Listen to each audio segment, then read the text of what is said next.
Hello! Welcome to the President's Park Greenhouse at George Mason University. I am your tour guide, Doni Nolan. I work for the Office of Sustainability here at George Mason, and I run the Greenhouse and Gardens program.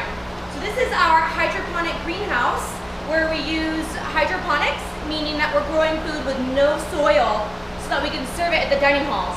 So this is the freshest, most local food available on campus. It actually gets walked over to the dining halls every week when we harvest, and then students, faculty, and staff, and visitors can eat this really fresh, delicious food. So we have some lettuce growing, some herbs like cilantro, basil, we have some Swiss chard, parsley, we're trying some chives, we have some mint as well. So I want to go over what makes hydroponics more sustainable. So this type of hydroponics is known as NFT, short for nutrient film technique. And you can see how the water would flow down the channel in a very thin film. This channel is very shallow, and these are the roots that grow in that film of water without any soil. So they are growing in this plug, as they're called, which is made of a soilless medium, like ingredients such as peat moss and coconut coir. That allows us to start our seed in something and then move the transplant over to the channel where it grows to maturity. We also have an automated system over here. So the way that hydroponics works is we have a stock tank that is full of our water, and this fur troller, as it's called, automatically controls the fertilizer and the pH level. So my plants are always getting watered automatically, and the pH level and the fertilizer is getting replaced automatically.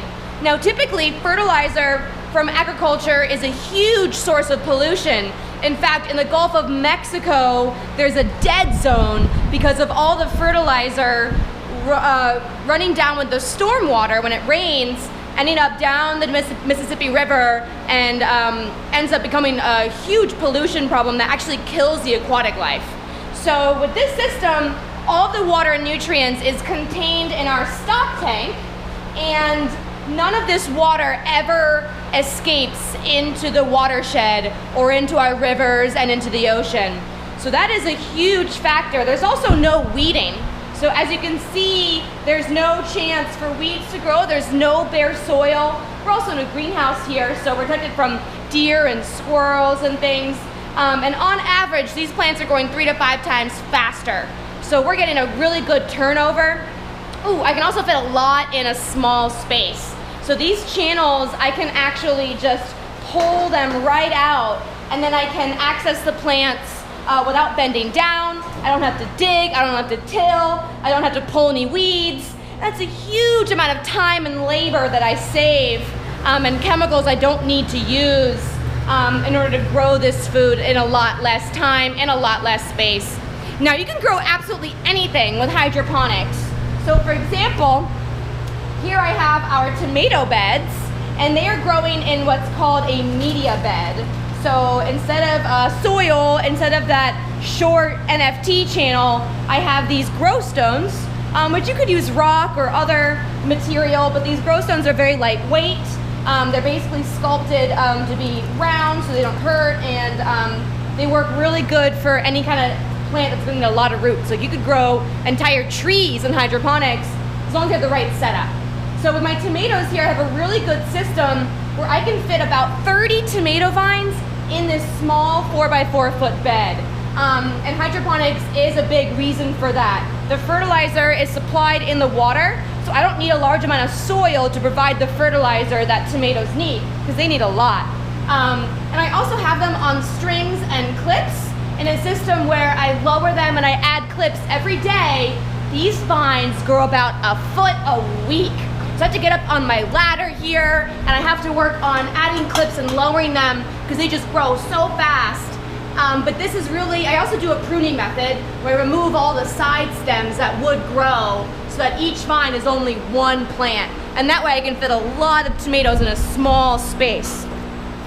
More space-saving qualities, this is our microgreen rack. So microgreens are kind of like sprouts, but you're not eating the root. So they're very food safe because you're not eating the root. Here we're growing them on burlap, which is replaces soil in the system. And this is that same NFT system where there's just a shallow amount of water. Microgreens grow in 2 to 3 weeks, so it's very fast. This is our cash crop. This really helps our greenhouse to be financially stable, and we're able to stack these systems, so we're fitting a lot more in a small space.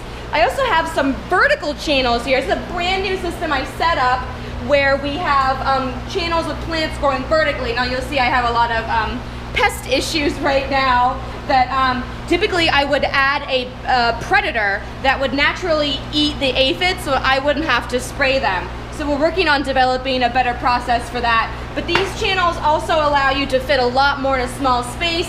I do have grow lights for them as well. So with hydroponics, the capital cost is really high to get it started. It's very technical. It does rely on fossil fuels, but there are greenhouses that can be more sustainable.